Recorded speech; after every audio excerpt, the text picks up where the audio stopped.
Hello everyone, Treecks here, and welcome to my newest small little project. The small, humble, but still fun game based on The Lion King, one of their famous characters from that movie, and also game of course. Welcome to Timon and Pumbaa's Jungle Games. Apparently, these two guys were so amazing, they didn't just get their own television series, their own spin-offs, even an entire video game was made for them. A little bit of an arcade game, you might say. It actually makes use of small mini-games that we can play for high scores. A very fun little game, and especially if you're a big fan of The Lion King and everything attached to it, worth playing. A Super Nintendo game from the late 90s, obviously. Also one I eventually got in my possession. I'm not too sure how anymore, if I need to be honest, but I think I received it for my birthday back then. Just the most likely way I probably got this in my hands. Like I said, a very small game. It's very likely I'm going to be able to cover this in 1 weekend time, because there's not a whole lot of things to do here, but everything we can do in here is definitely going to be worth it, I think. So, let's get started, in order to try to get as much content in this episode as we can. Here is our main menu, as you can see. We actually have some sort of cursor, which we can use in order to select everything on this main menu. There's plenty of things to do here, other than selecting the mini-games. We can press the A or B button at any point in the overworld map and something will happen. Like this dude over here. Or a giraffe eating some leaves. This is my favorite one. Selecting the lizard, so he'll actually lick the screen. This bird over here will actually wink at us. Here's the lizard again. For some reason I actually like this a lot more than just playing the mini-games. Strange, I know. I'm not sure what the exact number of little cameos is that you can actually select here, but some of them are actually pretty fun to play around with. Even in the main menu, this game is actually worth playing. But before we go over the mini-games, it's time for us to check out the options first. Not a bad idea to actually go over those first. Here we have a couple of pretty basic options that usually a lot of games have. Here we have the multiplayer option. You can select between 1 or 2 players. Then you will actually alternate which player will actually play. Here we can select the difficulty of the mini-games. We can select between easy, medium and hard. And it's also a pretty fun drum mini-game. Listen.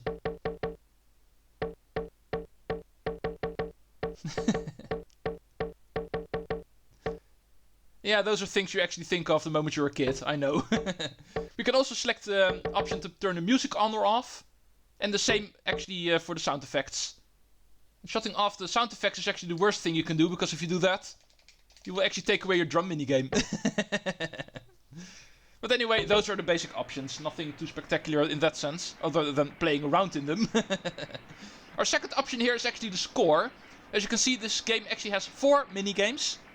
That's the whole reason why I think I can actually cover this in 1 weekend. There's only 4 mini-games in this game, not very big therefore. But some of them are actually really fun to do, and definitely worth showing off. Currently our scores are actually 0, because we have not played a single one of them yet. In this first episode I will actually try to go over the first 2. I think I'll do them in order of my favorite mini-games. Starting off with my least favorite one, and then working up to my favorite mini-game. Playing around with all the animals on the main menu is really fun to do, like I've mentioned before. But the mini-games we're going to be playing are Burper, Jungle Pinball, Sling Shooter, and here in the middle, Hippo Hop. Those are the 4 mini-games we're going to be taking care of in the upcoming 2 or maybe 3 episodes, depending on how long it takes. I simply do not know yet. All I know is that I want you to lick the screen. Alright, before we actually get lost in useless things in this game, like this guy licking the screen, it is time to get started with Jungle Pinball. Of all the mini-games in this game, this is the one I actually enjoy the least, and therefore I think it's perfect to start with this one. Of course, it is pinball, so we have flippers at the bottom of the screen. We use the L and R buttons in order to operate them. Take note, the one on the right actually also has a second one. It's actually a bit higher. We press the down button in order to use this snake to launch the ball.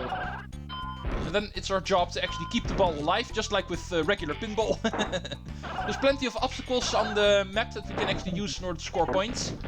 And bonus and stuff like that. I'm not too sure what the exact value for everything is, but it's pretty obvious what we can all hit and use in order to rack up our score. Oh yeah, if we actually get our ball into one of these hatches, we get the special, in this case ball guard. As you can see, the elephant will throw the ball back into the field and give us a bonus. Extra ball, thank you, that's a very good one, because that's an extra life. The ball guard is actually in the hole right now. Oh, and exactly at the moment he leaves again, I actually lose the ball. Nice one. Right, there's another bonus. If we actually score all 4 of these letters up there, grub, we will actually go to the next level, you might say. The rocks in the middle have now turned into blue mushrooms, which are actually worth a bit more points the moment we hit them. Oh, and now we get the triple bonus. Pretty obvious what that will do. Triple our points for the duration of that bonus. Yeah, and the final thing I can talk about is the bonus you see over there on the left, that white thing that I just hit, the monkey. And the reds that we see on the right. If we actually hit all of those, one of the Hakuna Matata letters that we see in the center will actually get filled in. And we will get a major bonus if all of them get filled in. But I need to be honest that I've never been able to reach that. Yeah, as you can see, I hit the 3 monkeys over there. And now the H actually became active. If we're able to fill them all in, then we'll actually get a big bonus. But I highly doubt I'm actually able to get that far, because I think this is the moment where I need to talk about how good I am in pinball. Namely, I am not good at pinball. I've played a handful of pinball games in my life. Not including actual pinball tables, but also in video games. And I've never been very good at them. It's not really my thing. There's probably also the reason why the pinball variant here in Timon and Pumbaa's Jungle Games is also my least favorite minigame in that game. Not something I can help, I'm afraid. I'll just see how far I can get. I cannot do more than my best, I guess.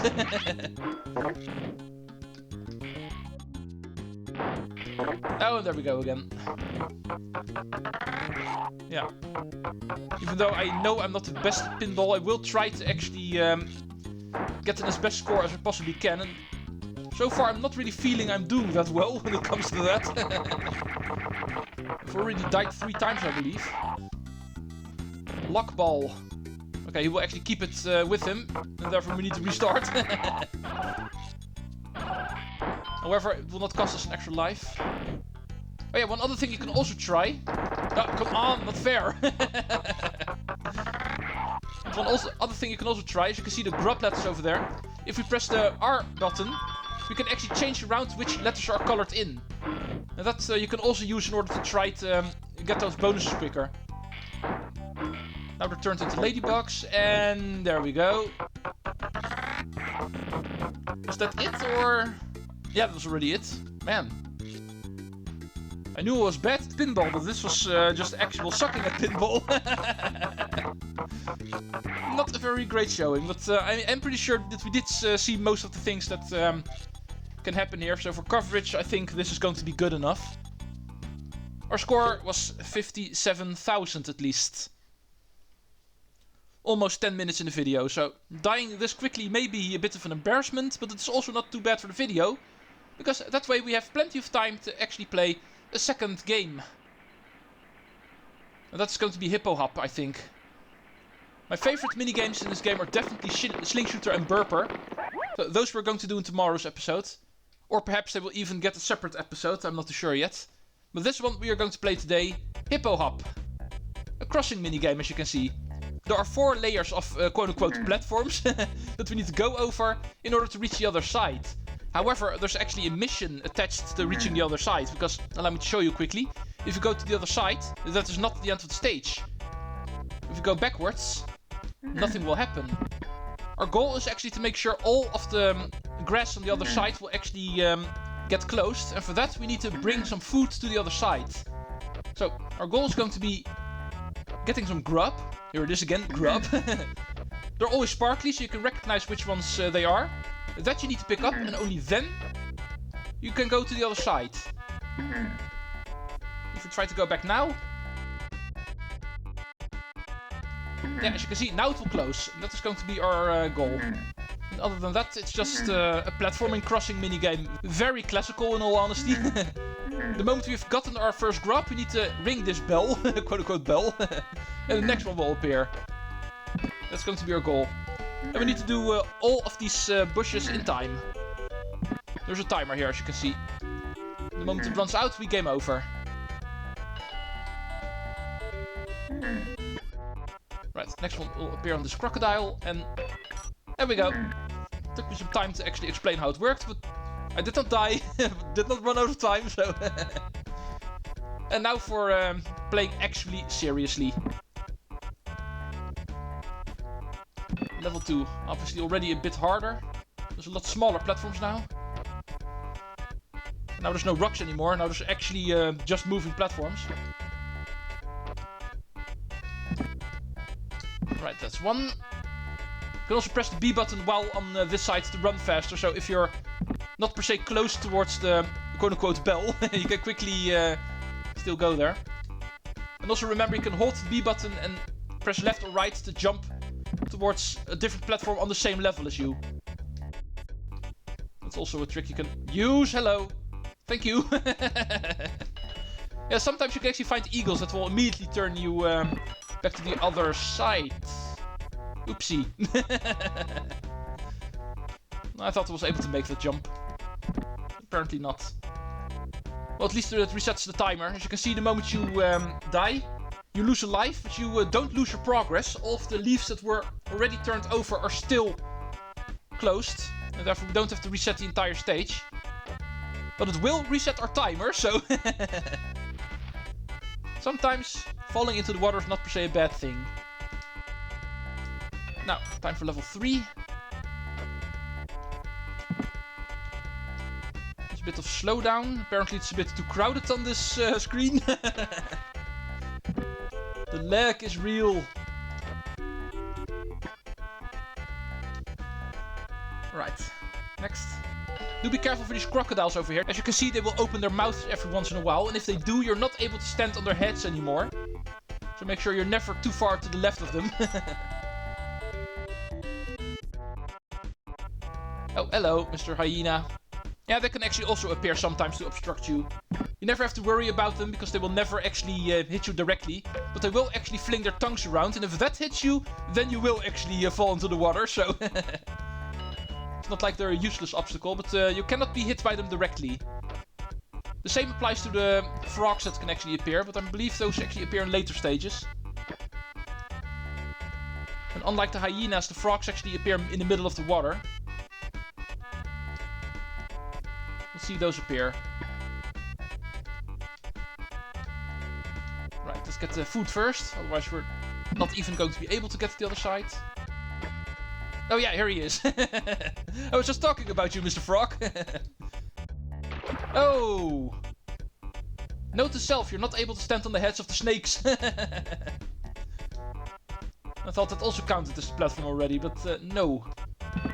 Apparently it does not. Oh, here's a frog, just make sure not to be too close to him.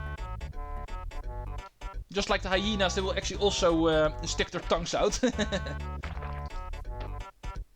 Jump to the right. And once more. Crocodile, and we are here. One more. Appears over there. Right. There we go. The grub is on the other side. Let's party. Because I believe that was the story of this minigame. I did read the manual for this game once, the moment I actually received it, and I believe all of these minigames do have stories to them. And I believe the one for this one was that Pumbaa was on the other side giving a party or something, and Timon actually needed to bring the grub to the party. So he first needs to grab it on the river and then cross it, so they can actually have their feast, you might say. And that was a bit too far. I was afraid of that, but I still wanted to try.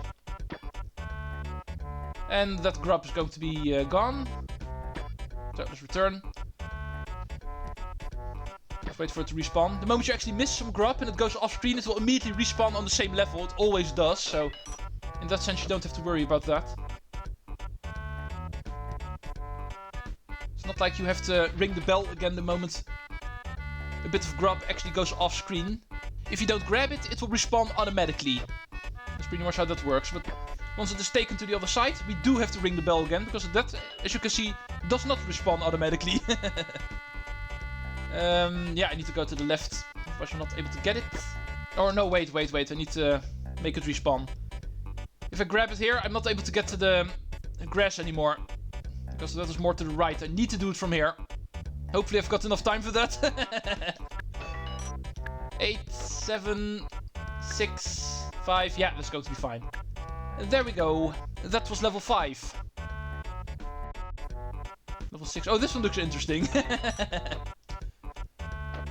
Now it's going to be turned into an actual platforming section.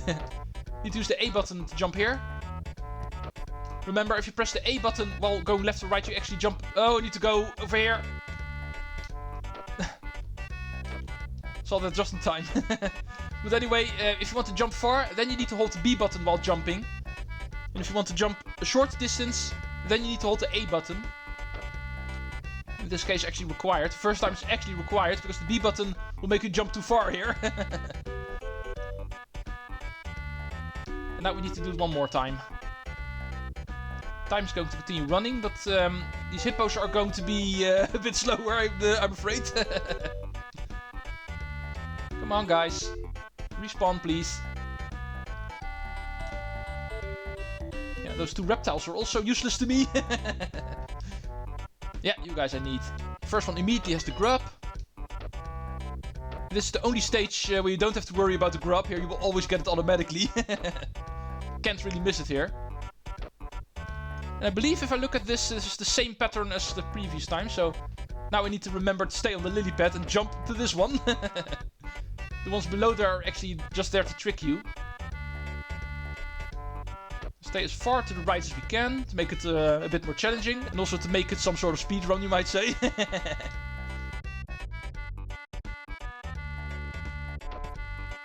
Yeah, and there we go. That's the final one we need. We just need to go wait until we are all the way to the left. Timer is nice to us. And stops at 12 seconds. And we move on to level 7. I see the grub on the turtles, I wanted to say, but I jump on the turtles. It's on the crocodile. Don't mix up your reptiles, Treecks. You of all people should know better. Oh, just in time. Thank you, Lilypad. There's a frog over there. But he's going to be gone the moment I'm going to be there. Come on. Ooh. Turtle, and we are here. Starting to become difficult now. I am on my last life, so if I screw up here, then it's going to be over. And I need to go back, because the grub spawns on the turtle. I was hoping for you to spawn a bit later. So I can immediately move on. Now I'm going to run out of time, I'm afraid. Looking at where we are. Go away, stupid frog. Not that it matters, I'm going to run out of time anyway, but it looks of it, so... If I get killed with something else, it's not going to matter, I think.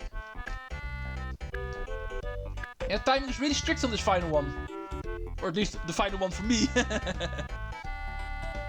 I'm fairly confident this goes on for a bit longer, but not for me apparently. This has been it for my showing. Well, time-wise we're at 19 minutes, so perfect I guess. I've been able to show off 2 of the minigames.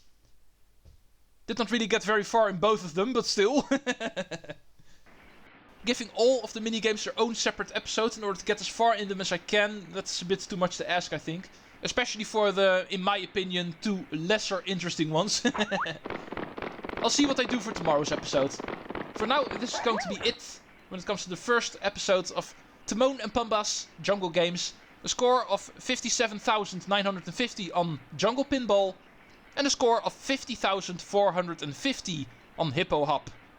Tomorrow we're going to get started with my 2 favorite games in the Jungle Games, which are going to be Burper and Sling Shooter.